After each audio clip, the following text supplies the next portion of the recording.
Attorney Santiago, GM, magandang umaga po sa inyo, sir. Nanonood sa atin ngayong umagang to. Opo, good morning po sa inyo. Opo, ano po ang tugon nyo po doon sa panawagan na isuspend daw po yung mga port charges kung meron po kayong maitutulong, GM Santiago, sa panig po ng PPA?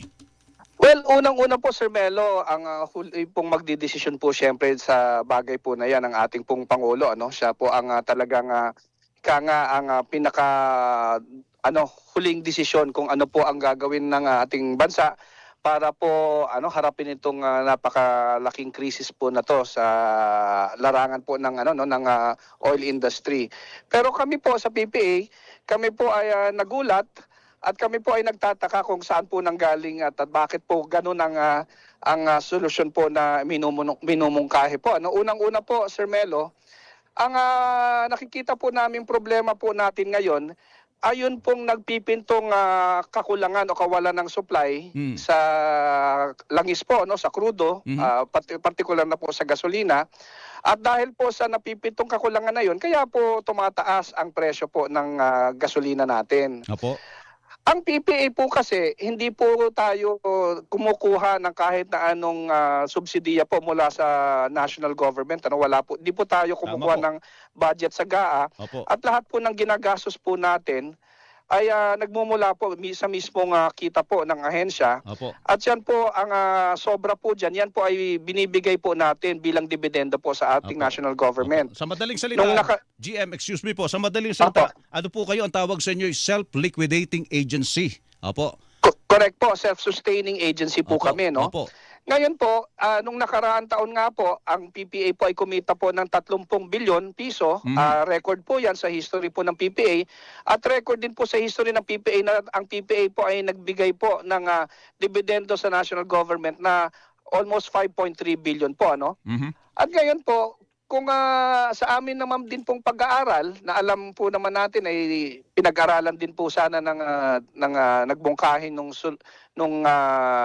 suggestion na yan. DTI po, Yun DTI. DTI. Yun po kasing port charges po na sinasabi sa kabuuan po ng logistics po sa atin pong mga produktong kinukonsumo araw-araw. Yun pong port charges accounts for less than 3% po nung presyo o yung pagbebenta po ng bawat isang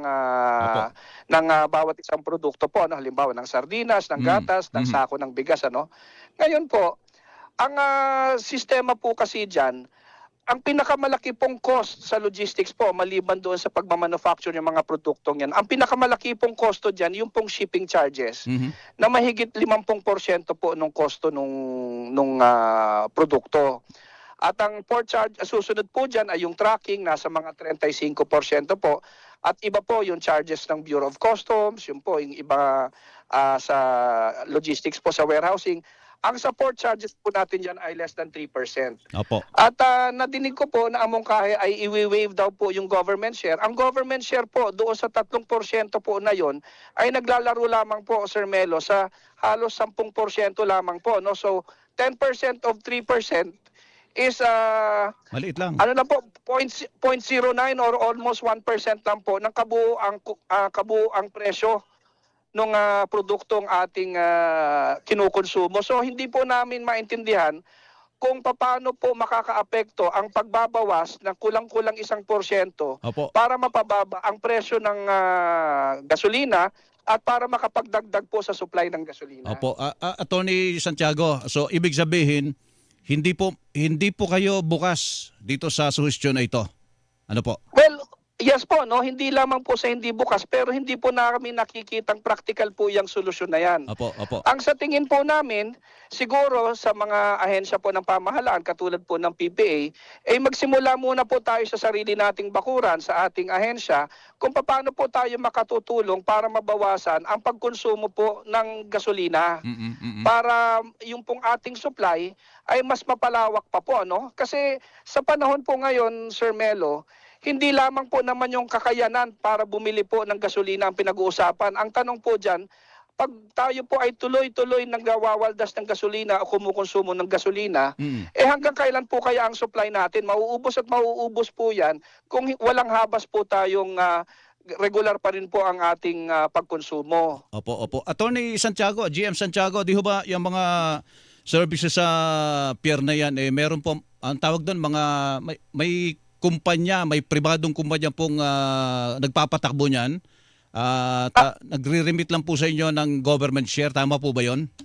Well, una, tama po yon, pero marami din po tayo mga ports, Sir Melo, na PPA po ang nagpapatakbo, no?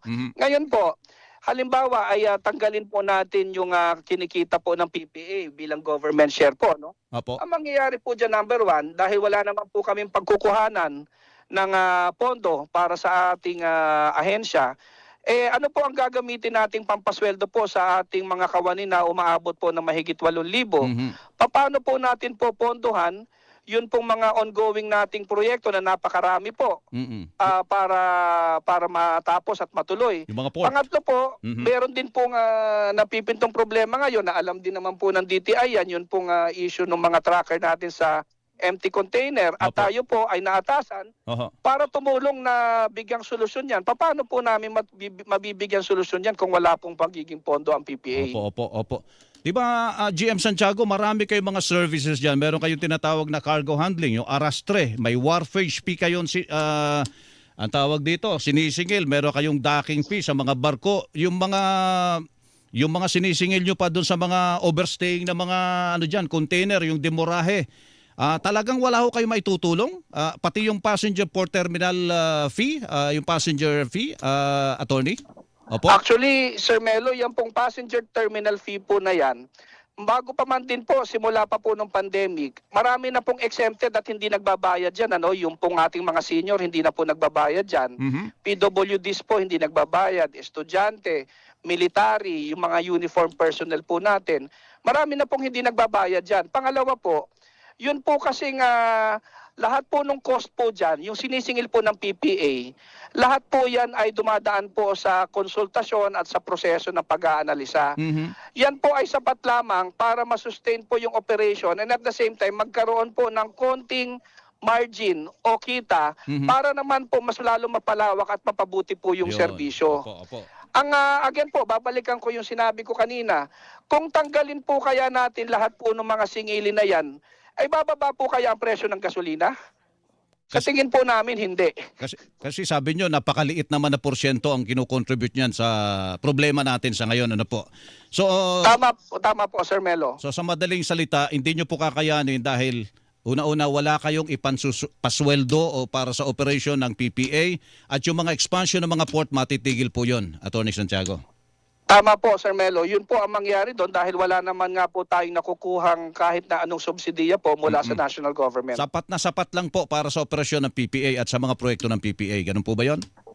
Tama po, Sir Melo. In fact, sa kada taon po, pag simula po ng taon natin, ang naiiwan lamang po sa PPA na na pondo tuwing Enero po, lumalaro lamang po yan nasa mga 120 to 150 million na sapat lamang po para sa pasweldo at operating expenses po ng ating mga opisina. Opo. Lahat po ng ating ginagastos para po sa mga proyekto at lalong-lalo na po sa ating kontribusyon sa National Treasury.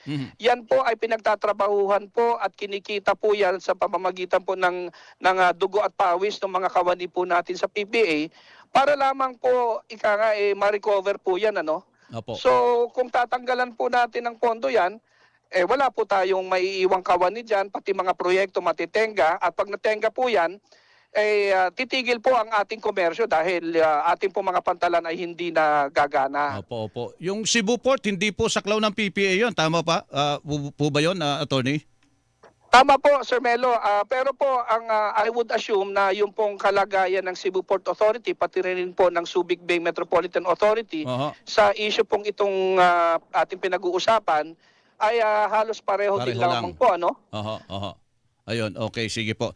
Attorney GM Santiago, salamat po sa panahon. At least nalinawan po namin ito. Magandang umaga po sa inyo. Magandang umaga, Sir Melo. Magandang umaga po sa lahat na nakikinig. Si Attorney Jay Santiago, General Manager ng Philippine Ports Authority.